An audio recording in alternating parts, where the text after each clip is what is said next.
5 કરોડમાં બનેલી film all the best Pandya હું જોઈને આવ્યો છું. 2 કલાક ને 20 મિનિટની આ પિક્ચર શું તમારો કિંમતી સમય ડિઝર્વ કરે છે કે નહીં, એના વિશે આપણે વાત કરવાના છીએ. દોસ્તો, રિવ્યુ આપણે ટુ ધ પોઈન્ટ રાખશું. બહુ ઝાઝી મને બહુ લાંબી વાત નહીં કરીએ. On the point, to the point અને શોર્ટ એન્ડ સ્વીટ વિડીયો બનાવવાની ટ્રાય કરશું. એક વોર્નિંગ તમને આપી દઉં દોસ્તો પિક્ચર પહેલાં, કે આ રિવ્યૂ હું મારી નજરથી આપું છું. મતલબ કે મને જે પિક્ચર હજી લાગ્યું છે એ પ્રમાણે હું તમને આ રિવ્યૂ આપવાની ટ્રાય કરું છું. કારણ કે ઘણા લોકોને પિક્ચર બહુ સારું લાગ્યું છે, ઘણા લોકોને પિક્ચર એવરેજ લાગ્યું છે. તો મને આ પિક્ચર કેવું લાગ્યું એના વિશે આપણે વાત કરશું. અને જો તમને મારા વિડીયો જોવા ગમતા હોય તો તમને પણ આ પિક્ચર એવું જ લાગશે. તો સૌથી પહેલાં તમને ખબર જ છે કે પિક્ચરની સ્ટોરી કેવી છે. બાપ અને દીકરા વચ્ચે ટોમ એન્ડ જેરીનો ખેલ ચાલતો હોય છે. મતલબ કે બેના ગમતું નથી હોતું.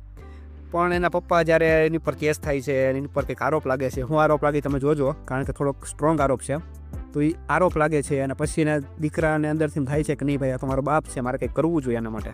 તો પછી એની રીતે કરે છે કંઈક, અને એ પિક્ચરની આખી સ્ટોરી આ રીતની છે. હવે વાત આવે છે મેઇન, કે પિક્ચરની અંદર શું જોવા મળશે. આ વસ્તુ તો જોવા મળવાની છે, પણ કેવી રીતે આપી છે. હવે જો કોઈ પણ વસ્તુને પીરોસવાની એક ટેકનિક હોય છે. ઘણી બધી પિક્ચર છે કે જેમાં તમને સ્ટોરી સેમ જોવા મળશે. જેમ કે તમને ક્રાઇમ ઇન્વેસ્ટિગેશન પિક્ચર હોય અથવા સસ્પેન્સ ઇન્વેસ્ટિગેશન પિક્ચર હોય તો સ્ટોરી તમને સેમ હોય છે એમાં, કે ધીમે ધીમે સ્ટોરી બિલ્ડઅપ થાય, છેલ્લે સસ્પેન્સ ખુલશે અને મજા આવશે. તો આ જ એવી પ્રકારની સ્ટોરી છે. પણ પીરસી કઈ રીતે છે એ અગત્યની વસ્તુ છે. તો પીરસવામાં તો થોડીક કચાશ મને લાગે છે કે કચાશ રહી ગઈ છે. કારણ કે પહેલી વસ્તુ કે જે તમે જેના બેઝ ઉપર તમે પિક્ચર બનાવો છો, કે બાપ અને દીકરા વચ્ચેની અનબન, એના બેઝ વચ્ચેનું જે કનેક્શન જે હોવું જોઈએ એ ડેવલપ નથી થયું. તમે ડાયરેક્ટ નો ડાઉટ પિક્ચર શરૂઆત થાય એટલે સીધું ઓન ધ ટ્રેક ડાયરેક્ટ તમને સ્ટોરી ઉપર જ લઈ જાય. ક્યાંય બીજી આમથી આમ થાય નહીં કાંઈ. પણ જે ડેવલપમેન્ટ જોવા માગીએ આપણે, જે કનેક્શન આપણે જે મતલબ કે જે કેરેક્ટર અટેચમેન્ટ હોવું જોઈએ આપણું, આ કેરેક્ટરના કંઈક દુઃખ પહોંચે તો આપણને ફીલ થવું જોઈએ કે નહીં ભાઈ આ કેરેક્ટરે કંઈક ખોટું થયું. આ પ્રકારનું તમને આ પિક્ચરમાં જોવા નથી મળતું. ઉપરથી બીજી વાત કરું તમને તો કોમેડી, તમે જો વિચારતા હોય કે આ પિક્ચર કોમેડી છે, મલ્હાર ઠક્કર છે એટલે ભાઈ કોમેડી તો હોવાની જ ને ભાઈ, તો ભાઈ તમે ભૂલી જાજો. કોમેડી માત્ર ને માત્ર પંચલાઇન છે. એ પણ ટ્રેલરમાં તમે જોઈ હતી એના કરતાં વધીને 3 થી 4 પંચલાઇન વધારે છે. બાકી ફર્સ્ટ હાફની અંદર તમને કોમેડી ના તેને ફલાણું દીકણું બધું જોવા મળી જાય. બીજો આખો તમને કોર્ટ રૂમની અંદર જોવા મળવાનો છે, કારણ કે એની મેઇન થીમ જ કોર્ટ રૂમ છે. હવે વાત કરીએ છીએ આપણે મેઇન થીમની, કે ભાઈ જે કેસ લઈને આવે છે, જે કેસ પ્રેઝન્ટ કરવાની ટ્રાય કરે છે એ ખરો ઉતરે છે કે નહીં.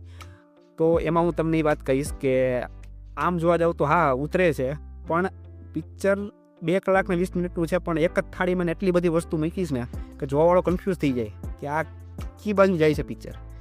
એને ઇમોશનલી બતાવવું છે, એને થોડી કોમેડી નાખવી છે, એને જજને પણ કોમેડી બતાવવો છે. એ તો હાવ ફાલતુ વાત છે, મતલબ એ તો જરી કંઈ ગમ્યું નહીં મને, બરાબર. તો એ બતાવવું છે, વળી સસ્પેન્સ લાવવું છે. તો એટલી બધી વસ્તુને ભેગી કરી છે ને કે છેલ્લે તમે પિક્ચર પૂરું થાય ને તો તમારા મનમાં અમુક પ્રશ્ન એવા રહી જાય કે તમને એમ થાય કે નહીં ભાઈ આ પ્રશ્નનો જવાબ શું હતો, આ આમ કેમ થયું, આનું આ કેમ થયું. તો ઘણા અનસોલ્વ પ્રશ્ન પણ આ પિક્ચરની અંદર તમને જોવા મળશે. અને ખાસ કે પિક્ચર પૂરું થાય ત્યારે તમને સંતોષ થવો જોઈએ. તો થોડોક તમને એવું લાગશે કે નહીં ભાઈ પિક્ચરમાં જોઈ મજા નહીં, કારણ કે યાર મોટો ચહેરો મલ્હાર સાહેબનું નામ છે આની અંદર, જીગર ચૌહાણનું પ્રોડક્શન છે. ઉપરથી સ્ટોરી કોને લખી છે તો કે અજબ રાતની ગજબ વાતના જે રાઇટર હતા એ લોકોએ સ્ટોરી લખી છે, જેને એવોર્ડ પણ મળ્યો હમણાં. તો એ પ્રમાણે તમે જોવા જાઓ તો એક્સપેક્ટેશન બહુ હાઈ હતી. એ એક્સપેક્ટેશન પ્રમાણે ખરું નથી ઉતર્યું. તો આ પિક્ચર આ રીતનું છે. કંઈક પોઝિટિવની વાત કરીએ તો ઓબ્વિયસલી મલ્હાર ઠક્કર તમને કંઈક નવા કેરેક્ટરમાં જોવા મળશે. કોમેડીની બહારની ટ્રાય કરી છે, વેરી ગુડ, બહુ મજા આવશે જોવાની. મારા ખ્યાલ પ્રમાણે મને આ પિક્ચર એવરેજ લાગી છે. હાવ સારી નથી, હાવ ખરાબે નથી. જો તમે ફક્ત ને ફક્ત કોમેડી માટે આ પિક્ચર જોવા જતા હોય તો તમે ભાઈ જાતા નહીં, કારણ કે કોમેડી તો આમાં નામ માત્ર જ છે.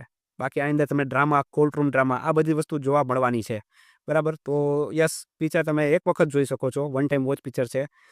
બાકી હવે વસ્તુ જોવાની છે કે 5 કરોડના બજેટમાં પિક્ચર બની છે તો કેટલું કમાઈ છે, લોકોને કેટલો પ્રેમ કરે છે. કારણ કે જો તમે બહુ જાજા બધા પિક્ચર જોયા હશે તો તમને આ પિક્ચર એવરેજ લાગશે. અને જો તમે ક્યારેક પિક્ચર જોતા હશો, કોક પિક્ચર જોતા હશો, તો તમને આ પિક્ચર ડેફિનેટલી ગમશે, બરાબર છે. તો આ મારો રિવ્યૂ હતો. આવા નવા ઓનેસ્ટ રિવ્યૂ જોવા માટે મારી ચેનલ સબસ્ક્રાઈબ કરી લેજો. હું મળું છું તમને નવા વિડીયોમાં નવા ટોપિક સાથે. ત્યાં સુધી જય હિન્દ દોસ્તો.